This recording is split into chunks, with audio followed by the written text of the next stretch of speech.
shit. Got a conspiracy theory floating around, man.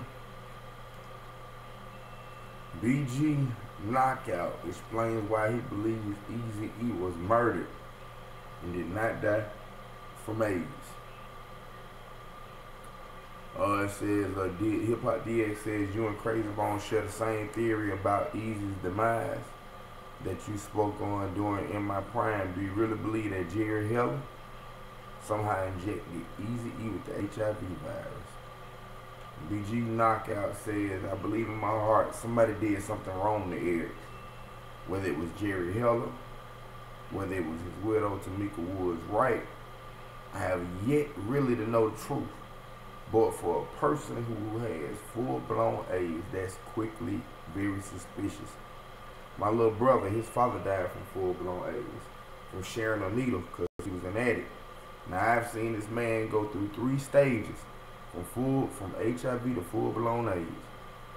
And when you get a cold, anything little like that, your whole immune system shuts down. So you have to go to the hospital just to recover. Now, to be around Eric for the last 3 years of his life and he never had an episode like this, never ever, something is very strange. Something is real odd. Then you're going to come out and tell me, when the man going there for bronchitis, you're going to come out and tell me this man had full-blown AIDS. And we done been to New York, been to Chicago, been to zero degree weather, and he never got sick. He never had an episode like this. Come on, bro, who are you kidding? He says, before everything hit the fan with Eric and Jerry Keller, these brothers from Nation of Islam from Chicago, son of Minister Louis Farrakhan's right-hand man, came to Eazy.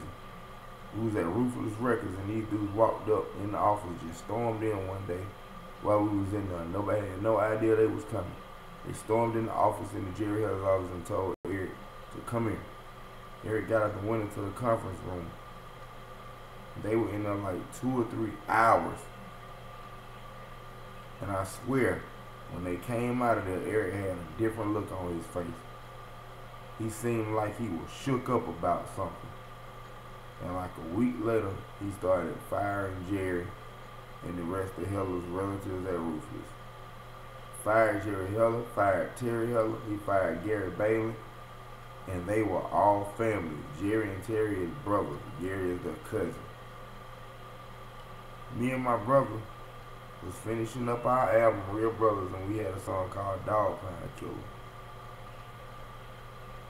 which was another Company City G's record, because Eric was a part of it. The night before we go in the studio, Eric had an episode with his bronchitis. He had to go to the hospital. They kept him overnight. The next day he came directly from the hospital straight to the studio. He didn't go home. He had the same clothes he had on the day before. He came to the studio. We were in there, we got the record up. Me and my brother, part is already recorded. My brother was actually there because we had did our part like a while before, but just brought the reel to the studio for Eric to do his part. Eric had only 8 bars to put on the whole song. So we sit in the studio for like 2 hours and he finally showed up.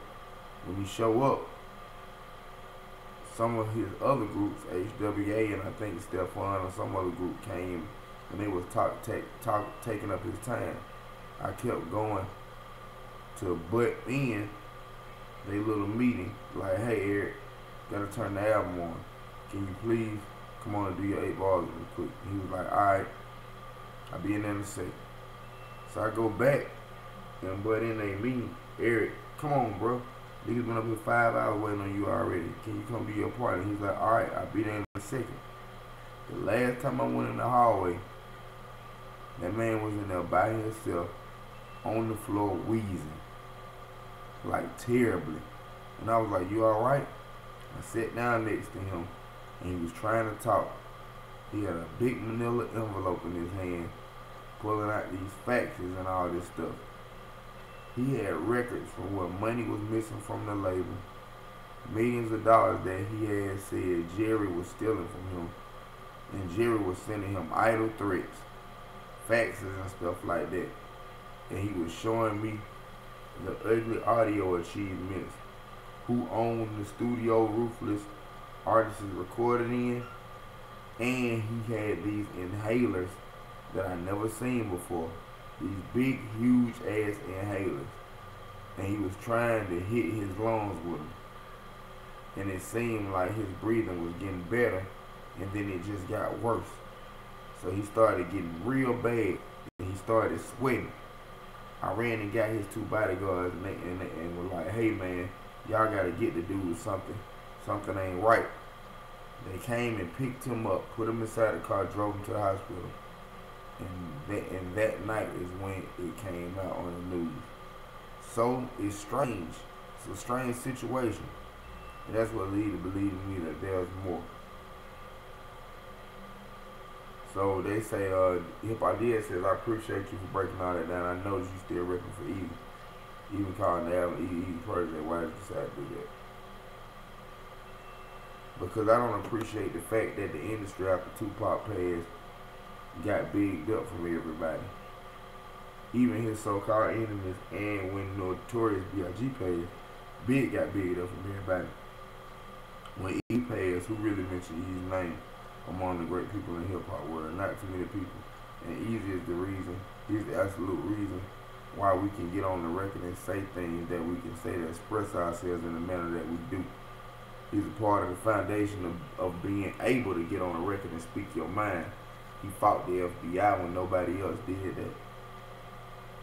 So how can't you give a man respect like that? A man like that respect. Telling y'all, man, something up with this shit. This shit don't sound right, y'all. It is some shit up, boy. I don't know what the fuck going on, but those some heavy ass allegations, man. Heavy allegations. I'm out. Hip Hop Blog, Hip Hop Blog, Hip Hop Blog.